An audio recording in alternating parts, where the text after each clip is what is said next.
Okay, final part to lecture 8. We're still looking at what?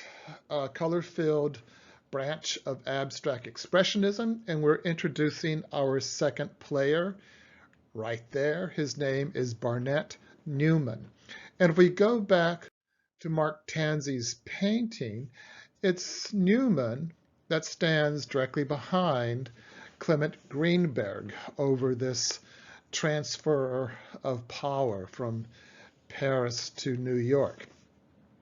And here is a very famous painting by Barnett Newman.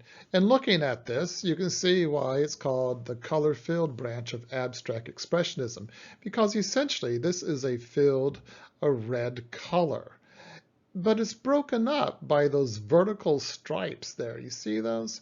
Look, remember with Pollock, we called his works drip paintings. Well, Newman, because of those vertical stripes, called his paintings zip paintings. And presumably, those zips were placed at strategic intervals, a syncopated rhythm that somehow set up the psychological visual relationship that Newman was striving for.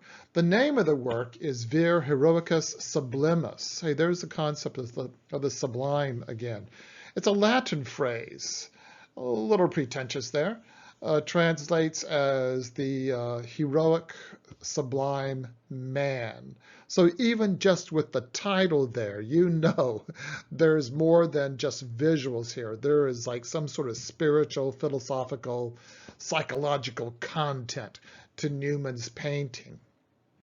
If we go back, way back, and look at Van Gogh's Night Cafe, remember he wanted to express the terrible passions of humanity by what? By the simultaneous contrast of red and green.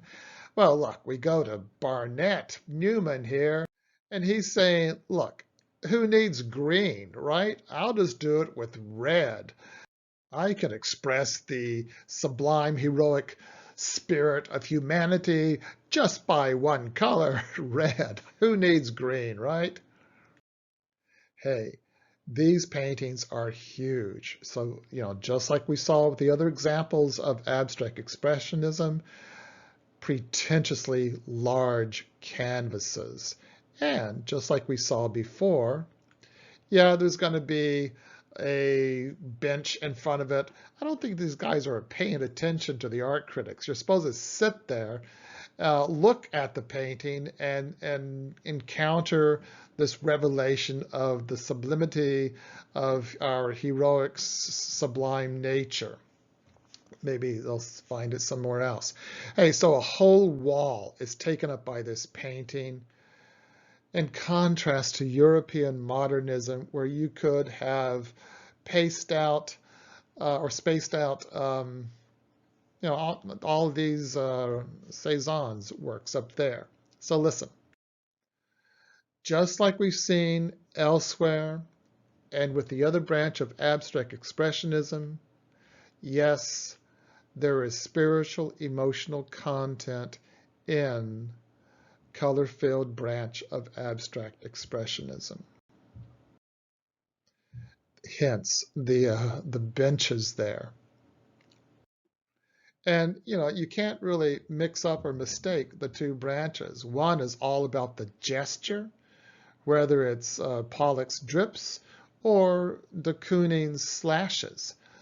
And the color-filled, is far more meditative and mental, or spiritual. There is a decidedly different presence on the wall than the other branch.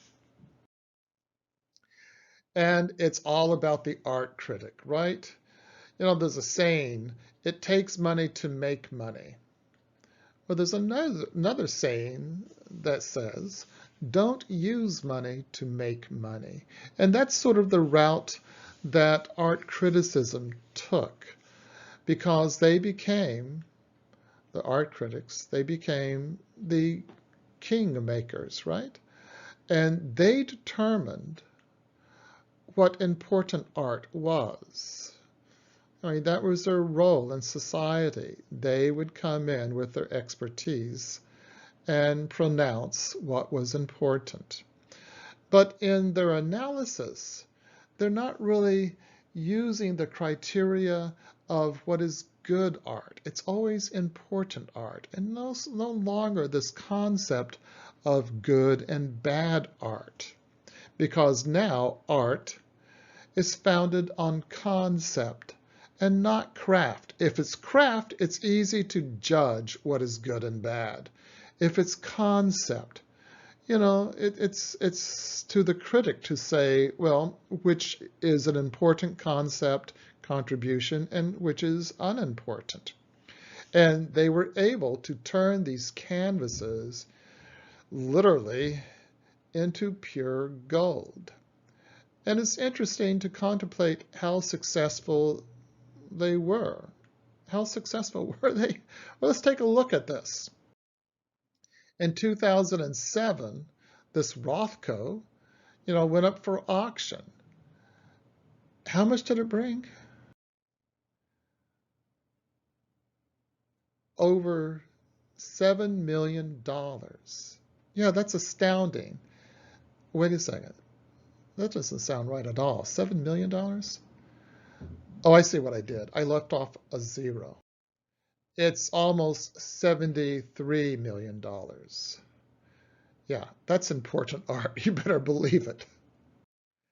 And this Rothko sold in 2012 for how much? Over $75 million. This Rothko in the same year, is a good Rothko year, brought $87 million. And here, more recently, 2015, almost $82 million. Okay. So again, the art critic, concept over craft, and man, their opinion, held sway to the importance of a painting. And no one is talking any longer about good or bad painting. It's either important or unimportant. And the art critic were the judges. Yeah, and that is our new art establishment of modernism. New York, New York, and we'll be looking more at that animal next time. All right, so that's all of it for Lecture 8.